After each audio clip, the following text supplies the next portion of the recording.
자, 얼마 전에 제 채널에 어떤 분이 댓글로 이렇게 말씀을 하시더라고요.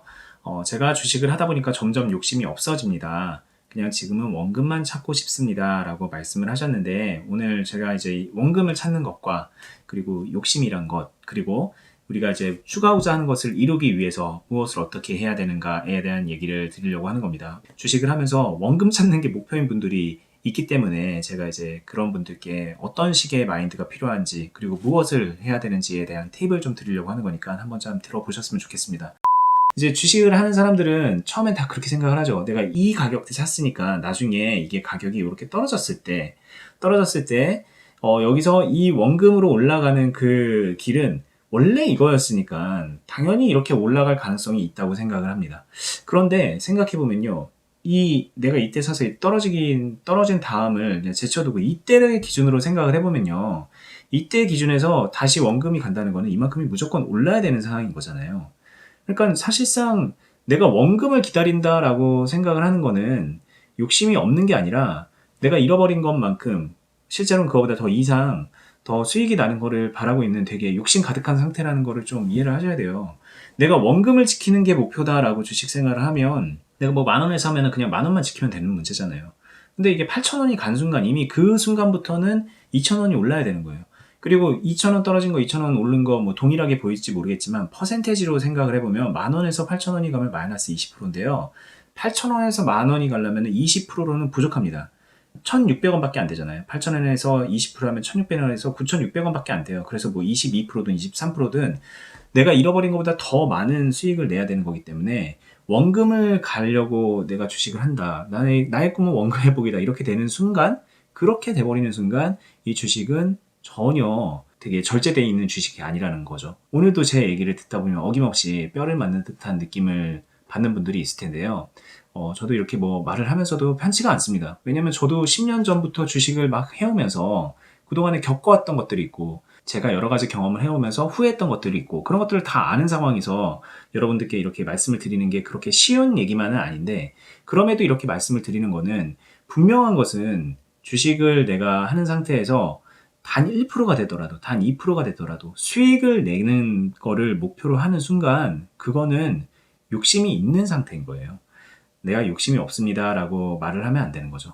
근데 이제 욕심이 과하면 안 되겠죠. 2배, 3배, 10배 이렇게 수익을 내려고 하는 거는 과한 욕심이기 때문에 그거는 이제 나중에 생각을 해보더라도 우리가 1차적으로 수익을 낸다는 거는 욕심을 기반으로 한 것이고, 그리고 손실 상황을 복구하는 건 역시 마찬가지로 수익의 프로세스가 있어야 되기 때문에, 수익의 과정이 있어야 되기 때문에 욕심이 필요한 거죠. 그러면 우리가 이제 뭔가를 살면서 욕심을 낼 때 어떻게 한가? 뭐 좋은 대학 가는 거, 좋은 직장 가는 거, 뭐 돈 잘 버는 남편을 만나는 거, 아니면 예쁜 와이프를 뭐 결혼하고 싶은 거, 뭐 이런 여러 가지, 이런 뭐 되게 어떻게 보면 속물적인 그런 욕심을 부릴 때 우리가 단순히 그냥 기도만 하고 있고 바라기만 하면은 될 게 없잖아요. 뭐 어떻게 해야 되냐? 그냥 기본적으로 그 욕심을 달성하기 위해서 정말 수많은 노력이 필요하죠. 정말로 많은 노력이 필요합니다.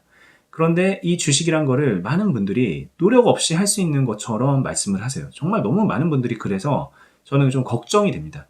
제 댓글에 뭐 듣기 좋으라고 자신의 의견을 이렇게 남겨주시는 분들이 있는데, 남겨주신 분들의 얘기를 들어보면은, 약간 좀 위화감이 들 때가 좀 있어요. 그러니까는 본인은 이 주식이란 게 그렇게 어렵게 느껴지지 않는데요. 뭐, 좋은 기업을 분산해서 이렇게 분할해서 여러 종목을 사서 사 모으듯이 사고 돈 되는 대로 거기다가 추가해서 넣고 뭐 그러다 보면은 이 주식이란 게 나를 배반하지 않더라. 수익이 나더라. 이렇게 그냥 마음 편하게 말씀을 하시는 경우가 덜어 있는데요. 이게 실제로 그러지 않는 경우가 훨씬 많죠, 사실. 여러분들이 이 생각을 한번 해보시면 좀 이해가 빠를 수 있겠습니다. 잘 나가는 펀드가 있어요. 뭐 외국의 경우로 놓고 보면은 전설적인 펀드 매니저인 피터 린치가 운영한 마젤란 펀드 같은 경우에는 제가 그냥 주워 들은 얘기지만 1년에 20% 정도의 수익을 누적적으로 계속 올리면서 승승장구한 것처럼 보여지는 그런 펀드가 있거든요. 한마디로 그 펀드에 돈을 넣어놓기만 하면은 1년에 복리로 20%씩 수익을 낼 수 있었던 거예요. 그런데 문제는 뭐냐면은 그 펀드로 돈을 번 투자자가 별로 없습니다. 그 마젤란 펀드에는 뭐 저는 잘 모르지만 정말로 좋은 그리고 성장 잠재력이 넘치는 그런 주식들이 많이 포진되어 있었을 거란 말이죠. 그리고 그 주식들이 상당수 막 10배, 20배, 100배 이렇게 성장을 해 나가면서 이 펀드의 가치를, 자산 가치를 계속 상승시켜 줬고, 그래서 결과적으로 그 펀드가 전설적인 펀드가 될 수 있었고, 이 펀드를 운영한 피터 린치가 전설적인 펀드 매니저가 될 수 있었죠. 그러나 문제는 뭐냐? 그 펀드를 들고 있었던 투자자들 중에서 그 펀드로 돈을 번 사람은 별로 없다는 거예요. 이게 뭐 5대5의 확률로 뭐 누구는 벌었고 누구는 안 벌었고 이런 게 아니라 거의 대부분 돈을 못 벌었다고 해요. 왜? 아무리 좋은 펀드라 그래도 이렇게 계속 성장하지만은 않았으니까. 이렇게 가다가 이렇게 들쑥날쑥 했을 거고, 계속해서 하락을 하다가 나중에 그거를 복구한 것도 있었을 테고. 이 펀드 안에는 뭐 보통 펀드라고 하면 그 안에 막 몇십 개의 주식이 들어가 있어요. 주식도 들어가 있고 뭐 현금도 들어가 있고 뭐 채권이 들어가 있기도 하고 여러 가지 자산이 분배가 돼 있단 말이에요. 되게 안정적으로 짜여진 그런 금융 상품이에요. 근데 그 펀드를 들고 있는 사람이 대부분 돈을 잃었다. 왜? 그 마젤란 펀드가 뒤 훗날 그렇게 위대한 펀드가 되고 고수익으로 유명한 그 무언가가 될지 얼마나 알았겠어요. 그냥 자기가 선택한 거에 대한 뭐 그냥 믿음으로 들고 가기만 하면 누구나 돈 번다라고 하면은 그 마젤란 펀드 말고 그런 마젤란 펀드에 준하는 여러 가지 펀드들이 나왔어요. 좀. 근데 현실은 그렇지가 않죠. 그러니까는 본인이 아무리 좋은 주식으로 뭐 70개의 종목을 사고 100개의 종목을 꾸리고 포트폴리오를 뭐 2, 30개 이렇게 꾸려서 나는 그렇게 욕심 없이 하는데 수익이 납니다라고 자신 있게 말할 수 있는가? 저는 그거는 어렵다고 봅니다. 네. 그렇기 때문에 우리가 이제 이 주식이란 거를 기본적으로 어렵다라는 관점으로 가야 되고요. 그 어려운 걸 달성하기 위해서 뭘 어떻게 해야 되지? 라고 생각을 하지 않으면은 우리에게 승산은 없어요. 네. 그래서 기본적으로 욕심이란 거를 내려놓고 주식을 한다는 거는 말이 안 된다는 말씀을 먼저 드리고 싶고요. 그럼 우리가 뭔가를 얻기 위해서 욕심을 부릴 때 뭘 해야 되느냐? 예를 들어 지금 영상을 보시는 분들이 한 중학교 때로 돌아갔다고 쳐볼게요. 그럼 그때부터 서울대를 가는 욕심을 부리려 그러면 어떻게 해야 되는가? 그전엔 내가 뭐 지방대 어디 나왔는데 서울대를 가려고 그러면 어떻게 해야 되는가? 생각해보면 답은 뻔하잖아요. 2배, 3배, 10배 열심히 노력해야 됩니다. 그 노력이란 것도 제대로 된 방향으로 가야 돼요. 내가 그전에 했던 방향으로 가면 안 되는 겁니다. 그전에 뭔가 하긴 했는데 뭔가 잘못됐던 것 같아 라고 생각하면은 개선해 나가면서 해야 되는 게 정말 포인트고요.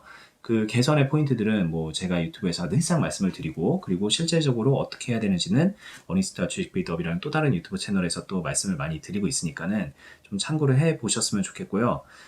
다시 한번 마지막으로 말씀드리는데 주식은 절대 쉽지 않고요. 그리고 우리가 하려는 모든 행동은 그게 비록 원금을 찾으려는 그냥 그런 소박한 꿈인 것 같더라도 그것마저도 굉장히 어려운 목표일 수 있다는 거를 좀 명심하시고서 그 어려운 걸 달성하기 위해서 지금부터 할 수 있는 그 근거를 마련해 나가시기를 추천을 드리면서 오늘 영상을 좀 마무리를 지어 보겠습니다.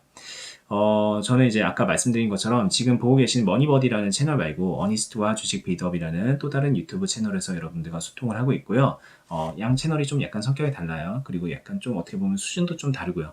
그래서 먼저 이 머니버디에서 말씀드리는 수많은 이런 뭐 마인드적인 얘기들을 보고서 공감이 가고 좀 단련이 됐다 싶으면은 이쪽으로 넘어가서 실제적인 공부를 했으면 좋겠다라는 생각이 들고요.